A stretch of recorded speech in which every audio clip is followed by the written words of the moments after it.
ഒരു ഫോട്ടോ എടുത്തിട്ടു പ്ലീസ്. നമുക്കൊരു ഫോട്ടോ എടുക്കാം. അല്ല എന്റെ സെൽഫി ഞാനൊന്ന് അവക്ക് പേഴ്സണലി അയച്ചു കൊടുക്കുന്നത്.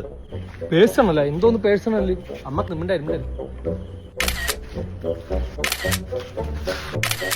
ഒരു സെൽഫി എടുക്കട്ടാ പ്ലീസറാ.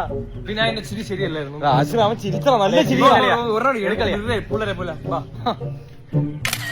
നമ്മ രണ്ടും കൂടെ ഒരു ഫോട്ടോ എടുത്തിട്ടില്ല. ഒരെണ്ണം കൊടുത്തിട്ട് നീ എടു. എടാ ഒരെണ്ണം അയച്ചു കൊടുക്കട്ടാ ആശിറേ. വീണതാണ് ഇവിടെ. ഈ ഒരു ഫോട്ടോ എടുക്കും. ചാർജ് തീർന്ന്. നമ്മളില്ലാതെ നീ അവളടുത്ത് മാത്രം കിടന്ന് ഞെളിയണ്ട അല്ലേ? നമുക്ക് പോയി അവനെ ഇറിറ്റേറ്റ് ചെയ്താലോ? വാ. ഇല്ല ഉമ്മ വരാൻ പറ്റൂല. പറ്റത്തില്ല. ഉമ്മച്ചി അവിടെ പോയി. ഉമ്മച്ചി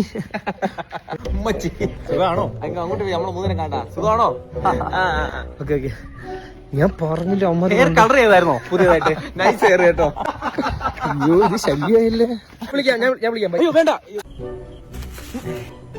പ്രൈവസി വേണം. ഓരോരുത്തർക്കും അവരുടേതായ ഒരു പ്രൈവസി കൊടുക്കണം.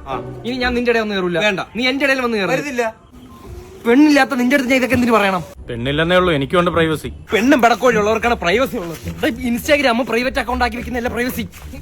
ഇപ്പൊ ഞാൻ ഇവിടെ നിൽക്കുകയാണെങ്കിൽ ഇതാണ് എന്റെ പ്രൈവസി, ഇതാണ് എന്റെ സ്പേസ്. നിങ്ങൾ ഇവിടെ വരെ നിൽക്കാള്, ഞാൻ ഇവിടെ നിൽക്കുന്നെങ്കിൽ നിങ്ങൾ അവിടെ പോയി നിൽക്കണം. എനിക്ക് ഈ സ്പേസ് നിങ്ങൾ തരണം. ഇവിടെ ഉണ്ട് ഇങ്ങ് വാ. നീയുടെ അല്ലേടാ അവന്റെ ഇടയിൽ വന്ന് കയറിയത്. ഇപ്പൊ ഞാൻ മാത്രമായി അവന്റെ പ്രൈവസി. ഇതൊരു പാഠമാണ്. ഇനി ആരും പറയുന്നതിന് ചാടാൻ നിൽക്കരുത്. എന്തോന്നായാലും എല്ലാവർക്കും ഇനി സ്പേസ് ഉണ്ട്. Leave it.